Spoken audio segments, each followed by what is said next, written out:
Beef Market Update with Ann Dunford on RealAgriculture.com is brought to you by Haney Farms. Do you need seed? Find us at HaneyFarms.com. It's time for another edition of the Beef Market Update on RealAgriculture.com with Ann Dunford. Welcome today, Ann. Hey, Sean. Well, and it's a snowy prairie weekend across the prairies. We've got tons of snow. Good time to talk about the markets. Yeah, good time to talk about markets. This is moisture. It's in the white form, but we'll take moisture.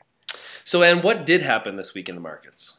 Well, very quiet. First of all, we're getting a slow start after the holiday season. In the U.S. last week, we were up $1, but we gave it back plus another buck this week. So Texas trades at 126 this week. Just thin test, limited volume.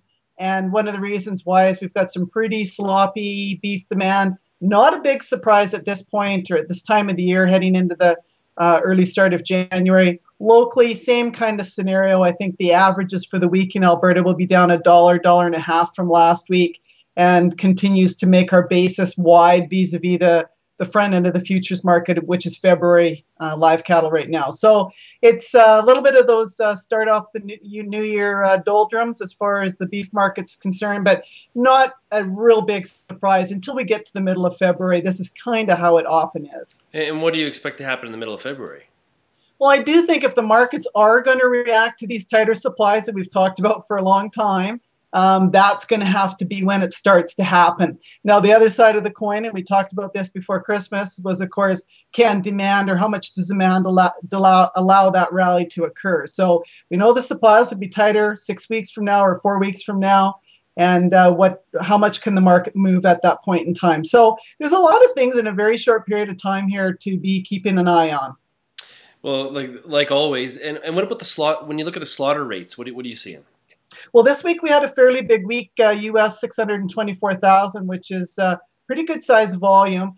It's if you look at those that have watched show lists in the U.S., they're kind of saying this week, next week, kind of the biggest show list as far as placed against volume. So we're kind of right in the heart of the numbers. So this weakness that we're seeing this week and maybe even going into next week, I really don't think unexpected. Now, looking closer to home, I think, well, first of all, we had the announcement this week about JBS making the final purchase of XL, and that'll go through next week. No big surprise, I don't think, to most that have been watching it. But again, we go back and look at what's going on from a slaughter rate perspective. Before we got into the holiday season, numbers are kind of where we'd be expecting. Talking fed cattle slaughter nationally around 36 to 38,000 head a week, and cow slaughter around 12,000. So it looks to me like they've kind of got operations back to, I guess, what we'd call normal. It's maybe not where it was a year ago, but normal for this. And in terms of like the purchase of cattle from around the country, are anything different than how the plant previously ran in terms of the buying and how they operate? Not really, but again, the message has been until we have ownership of the plant, we're in a management mode. So next week will be the first that they're in the ownership mode. Do I expect anything much different? I'm going to say no. What we see is what we get, I think. Okay, cool. Okay, and it's prediction time early in the year. Let's hear it. We've got a Canadian cattle on feed report next week. What's your prediction there? Well, I just wanted to make a point about this report that's going to come out for Alberta and Saskatchewan's cattle on feed report next Friday that CanFax puts out. And if you go back and remember, November's placements were big. Remember, we had a 13% increase back in November. No big surprise after kind of the disruptions we had in the marketplace in September and October. So we got it moving cattle again in November. Cattle got placed in November. We had a big placement month.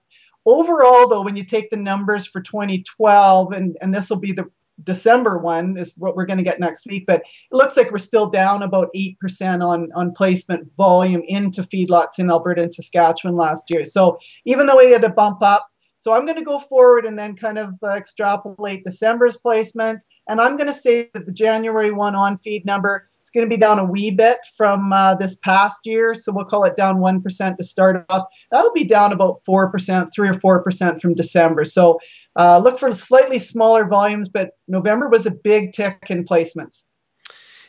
And so I guess as we look forward, what do you sort of see in terms of cattle on feed moving forward in the coming months? Do you see it continue to tighten, or what do you see? Well, I do think you're going to see things continue to tighten. First of all, that's typically what happens after you get your big fall placement in. Then we start chipping at it from a marketing side. So numbers come down. The question is, do they come down more, faster than what we've experienced in recent years? I think a lot of that's going to have to do with moisture conditions as we get closer to spring. If moisture conditions are looking good, I think the cattle will stay out and go to grass. But if we're getting any kind of spooks or scares like what we saw in the U.S. in the last couple of years, that sends the cattle on feed and into the feed yard. So I'm going to say down for now. I'm going to hopefully go with at least normal moisture conditions. A lot of attention was paid today to the USDA crop report that came out. How should ranchers and cattle feeders be looking at that report? Well, I think it's just another reminder as we start off 2013, Sean, that we've got so many cards in play at this point in time and lots of action going on, lots of volatility, I'm afraid, that is going to continue through 2013. The report today was bullish corn. It dropped the stocks to use ratio to 5.3%. Last month it was 5.8. That's going to be now, Sean, the smallest stocks to use ratio we've started off any year for the U.S. corn crop. So tight stocks, we're going to assume they're going to plant lots of acres. Who knows what moisture is going to do this spring. But until we have some of those answers, you've got some very tight stocks, and that means price volatility. So better have your game plan ready, I guess, would be my recommendation. I don't know what that might be, but you better have a plan A and a plan B at hand. C or D or E as well, maybe? Maybe all 3, 4, 5. Okay. Thanks a lot, Ann. I just want to mention that I'll be speaking at the Saskatchewan Beef Industry Conference the week of the 22nd, or I think it's the 24th of January, in a couple weeks. So please, if you're in Saskatchewan in that time, please come check out that and enjoy the conference. And you're just everywhere. So we can't even begin to list all the places you'll be speaking in the next month. Well, we'll look forward to some price forecasts from you, maybe. Yeah, exactly. Talk to you again soon. Okay, thanks, Sean.